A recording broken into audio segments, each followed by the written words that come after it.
السلام علیکم ورحمۃ اللہ وبرکاتہ۔ میرے محترم بزرگوں، بھائیو، دوستو، تو آج ہم پھر سے پڑھنے جا رہے ہیں منتخب حدیث۔ اس سے پہلے بھی ہم نے منتخب حدیث پڑھی تھی، اور جیسے کہ آپ سب کو معلوم ہی ہے، منتخب حدیث میں 6 حصے ہوتے ہیں۔ تو ہم نے پارٹ 1 میں 3 حصے پڑھ لیے تھے، یعنی کلمہ طیبہ، نماز اور علم و ذکر۔ تو آج ہم اس کے آگے کے حصے پڑھیں گے: اکرام مسلم، اخلاص نیت، دعوت و تبلیغ۔ اور جن جن بھائیوں نے پارٹ 1 نہیں دیکھا ہے، سب سے پہلے جا کے وہ پارٹ 1 دیکھ لے۔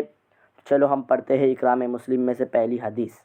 حضرت عائشہ رضی اللہ تعالی عنہا فرماتی ہے کہ ہمیں رسول اللہ صلی اللہ علیہ وسلم نے اس بات کا حکم فرمایا کہ ہم لوگوں کے ساتھ ان کے مرتبوں کا لحاظ کر کے برتاؤ کیا کرے۔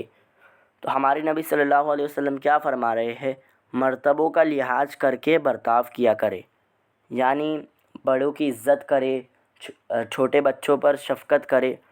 دوسری حدیث، حضرت ابن عباس رضی اللہ تعالی عنہ روایت کرتے ہیں کہ رسول اللہ صلی اللہ علیہ وسلم نے کعبہ کو دیکھ کر تعجب سے ارشاد فرمایا: لا الہ الا اللہ، اے کعبہ، تو کس قدر پاکیزہ ہے، تیری خوشبو کس قدر عمدہ ہے، اور تو کتنا زیادہ قابل احترام ہے، لیکن مومن کی عزت و احترام تجھ سے زیادہ ہے۔ اللہ تعالیٰ نے تجھ کو احترام کے قابل بنایا ہے، اور اسی طرح مومن کے مال، خون اور عزت کو بھی احترام کے قابل بنایا ہے، اور اسی احترام کی وجہ سے اس بات کو بھی حرام قرار دیا کہ ہم مومن کے بارے میں ذرا بھی بدگمانی کرے۔ تو ہمارے نبی صلی اللہ علیہ وسلم کعبے کو دیکھ کر کیا فرما رہے ہیں کہ جس طرح اللہ تعالیٰ نے کعبے کو قابل احترام بنایا ہے، اسی طرح اللہ تعالیٰ نے مومن کی عزت کو، اس کے مال کو، خون کو قابل احترام بنایا ہے۔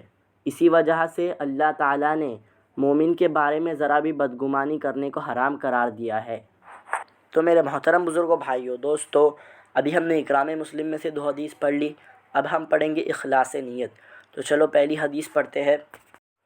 حضرت ابو ہریرہ رضی اللہ تعالی عنہ روایت فرماتے ہیں کہ رسول اللہ صلی اللہ علیہ وسلم نے ارشاد فرمایا: بے شک اللہ تعالیٰ تمہاری صورتوں اور تمہارے مالوں کو نہیں دیکھتے، بلکہ تمہارے دلوں اور تمہارے اعمال کو دیکھتے ہیں۔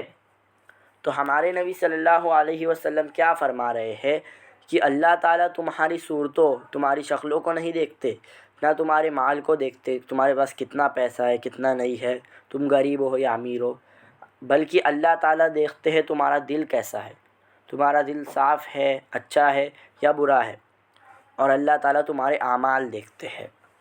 دوسری حدیث، حضرت عمر بن خطاب رضی اللہ تعالی عنہ فرماتے ہیں کہ میں نے رسول اللہ صلی اللہ علیہ وسلم کو یہ ارشاد فرماتے ہوئے سنا: سارے اعمال کا دار و مدار نیت ہی پر ہے، اور آدمی کو وہی ملے گا جس کی اس نے نیت کی ہوگی، لہٰذا جس شخص نے اللہ تعالیٰ اور اس کے رسول کے لیے ہجرت کی، یعنی اللہ تعالیٰ اور اس کے رسول کی خوشنودی کے سوائے اس کی ہجرت کی کوئی اور وجہ نہ تھی، تو اس کی ہجرت اللہ تعالیٰ اور اس کے رسول ہی کے لیے ہوگی، یعنی اس کو اس ہجرت کا ثواب ملے گا۔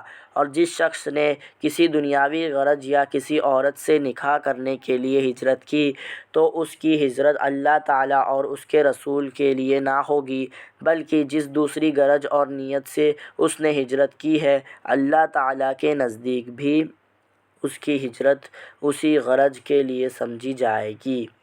تو ہمارے نبی صلی اللہ علیہ وسلم کیا فرما رہے ہیں؟ اعمال کا دار و مدار نیت ہی پر ہے، اور جو آدمی اللہ تعالیٰ اور اس کے رسول کے لیے ہجرت کرتا ہے، یعنی اس کی ہجرت صرف اللہ تعالیٰ اور اس کے رسول کے لیے ہوتی ہے، تو اس کو اس ہجرت پر ثواب ملے گا۔ اور وہ کوئی اور وجہ سے ہجرت کرتا ہے، یعنی مال کمانے کے لیے ہجرت کرتا ہے، کچھ بھی وجہ سے وہ ہجرت کرتا ہے، تو اس کو اس پر ثواب نہیں ملے گا، اور اللہ تعالیٰ کے نزدیک اس کی ہجرت اسی غرض کے لیے سمجھی جائے گی۔ تو میرے محترم بزرگوں، بھائیو، دوستو، ابھی ہم نے اکرام مسلم اور اخلاص نیت دونوں پڑھ لی ہے، اب ہم پڑھیں گے دعوت و تبلیغ۔ چلو دعوت و تبلیغ میں سے پہلی حدیث پڑھتے ہیں۔ حضرت معاویہ رضی اللہ تعالی عنہ روایت کرتے ہیں کہ رسول اللہ صلی اللہ علیہ وسلم نے ارشاد فرمایا: میں تو اللہ تعالیٰ کا پیغام لوگوں تک پہنچانے والا ہوں اور ہدایت تو اللہ تعالیٰ ہی دیتے ہیں۔ میں تو مال تقسیم کرنے والا ہوں اور عطا کرنے والے تو اللہ تعالیٰ ہی ہے۔ تو ہمارے نبی کیا فرما رہے ہیں کہ اللہ تعالیٰ نے مجھے پیغام دینے کے لیے بھیجا ہے، اور ہدایت تو صرف اللہ تعالیٰ ہی دے سکتے ہیں، ہم کچھ نہیں کر سکتے اس میں۔ بس ہمارا کام ہے پیغام پہنچانا آپ لوگوں تک، اور ہدایت دینے والا تو اللہ تعالیٰ ہی ہے بے شک۔ دوسری حدیث، حضرت ابو ہریرہ رضی اللہ تعالیٰ عنہ فرماتے ہیں کہ رسول اللہ صلی اللہ علیہ وسلم نے اپنے چاچا ابو طالب سے ان کے وفات کے وقت ارشاد فرمایا، لا الہ الا اللہ کہہ لیجئے تاکہ میں قیامت کے دن آپ کا گواہ بن جاؤں۔ ابو طالب نے جواب دیا، اگر قریش کے اس طعنے کا ڈر نہ ہوتا کہ ابو طالب نے صرف موت کی گھبراہٹ سے کلمہ پڑھا ہے تو میں کلمہ پڑھ کر ضرور آپ کی آنکھوں کو ٹھنڈا کر دیتا۔ اس پر اللہ تعالیٰ نے یہ آیات نازل فرمائی۔ ترجمہ: آپ جس کو چاہے ہدایت نہیں دے سکتے، بلکہ اللہ تعالیٰ جس کو چاہے ہدایت دے دے۔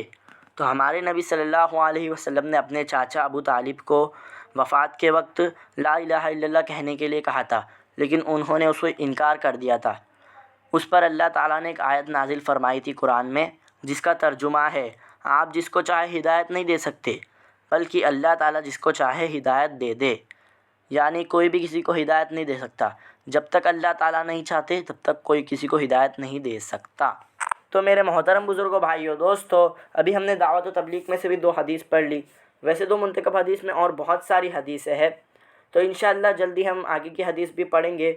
تو اللہ تعالیٰ ہمیں کہنے سننے سے زیادہ عمل کرنے کی توفیق نصیب عطا فرمائے، آمین۔